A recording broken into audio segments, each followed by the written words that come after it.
Little Red Cap. Many years ago, there lived a dear little girl who was beloved by everyone who knew her. But her grandmother was so very fond of her that she never felt she could think and do enough to please this dear granddaughter. And she presented the little girl with a red silk cap, which suited her so well that she would never wear anything else, and so was called Little Red Cap. One day, Red Cap's mother said to her, "Come, Red Cap, here is a nice piece of meat and a bottle of wine. Take these to your grandmother. She is weak and ailing, and they will do her good. Be there before she gets up. Go quietly and carefully." The grandmother lived far away in the wood, a long walk from the village, and as Little Red Cap came among the trees, she met a wolf. But she did not know what a wicked animal it was, and so she was not at all frightened. "Good morning, Little Red Cap," he said. "Thank you, Mr. Wolf," said she. "Where are you going so early, Little Red Cap?" "To my grandmother's," she answered. "And what are you carrying in that basket?" "Some wine and meat," she replied. "We baked the meat yesterday, so that grandmother, who is very weak, might have a nice, strengthening meal." "And where does your grandmother live?" asked the wolf. "Oh, quite 20 minutes' walk further in the forest. The cottage stands under 3 great oak trees, and close by are some nut bushes, by which you will at once know it." The wolf was thinking to himself, "She is a nice tender thing, and will taste better than the old woman. I must act cleverly, that I may make a meal of both."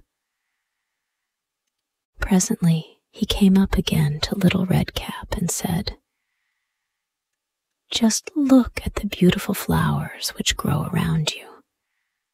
Why do you not look about you? I believe you don't hear how sweetly the birds are singing.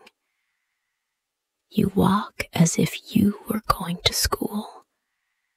See how cheerful everything is about you in the forest."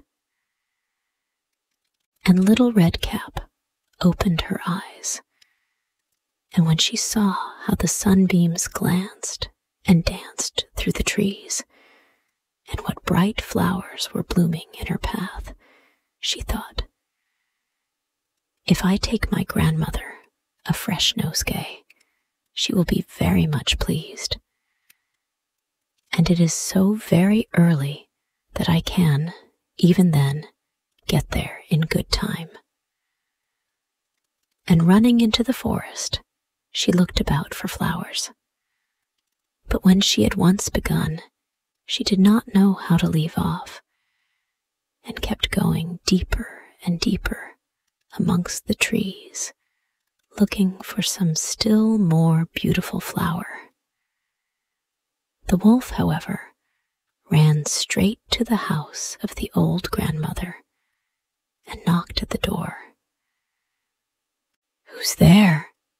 asked the old lady. "Only Little Red Cap, bringing you some meat and wine. Please open the door," answered the wolf. "Lift up the latch," cried the grandmother. "I am much too ill to get up myself."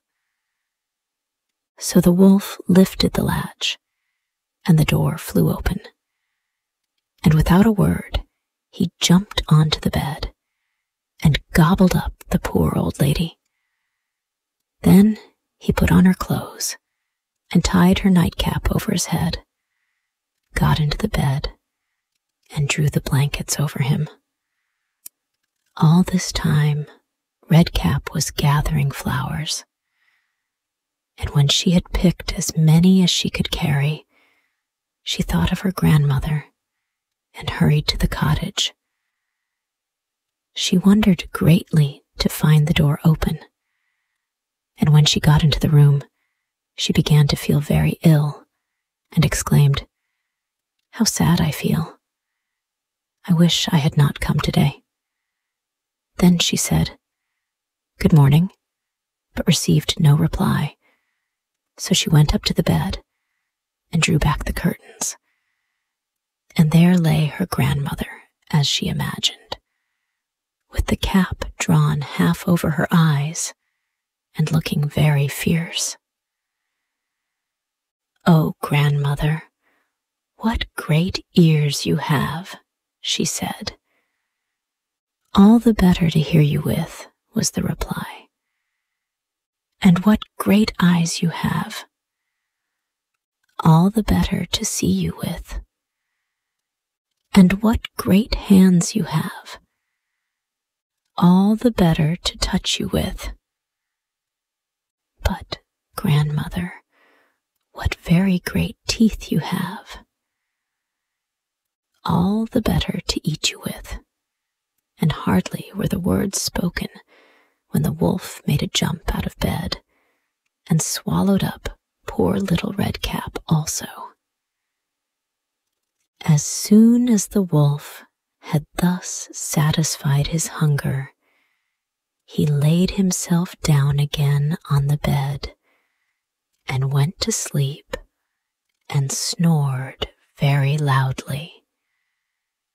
A huntsman passing by overheard him and said, "How loudly that old woman snores!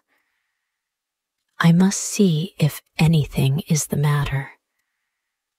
So he went into the cottage, and when he came to the bed, he saw the wolf sleeping in it. "What? Are you here, you old rascal?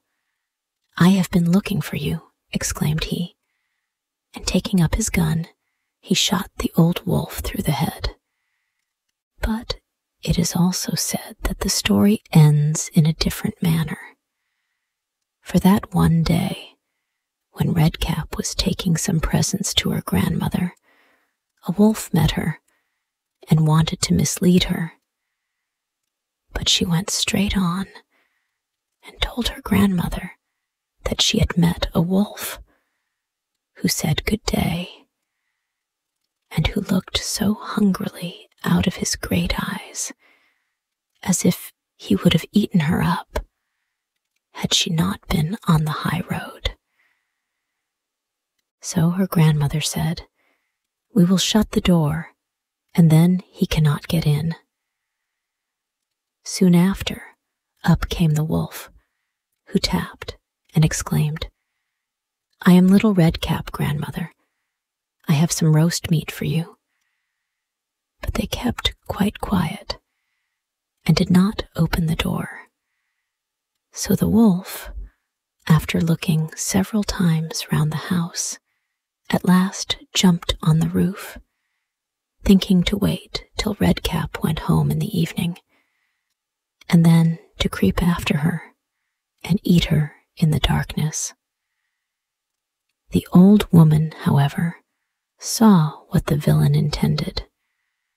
There stood before the door a large stone trough, and she said to little Redcap, "Take this bucket, dear. Yesterday I boiled some meat in this water. Now pour it into the stone trough." Then the wolf sniffed the smell of the meat, and his mouth watered, and he wished very much to taste.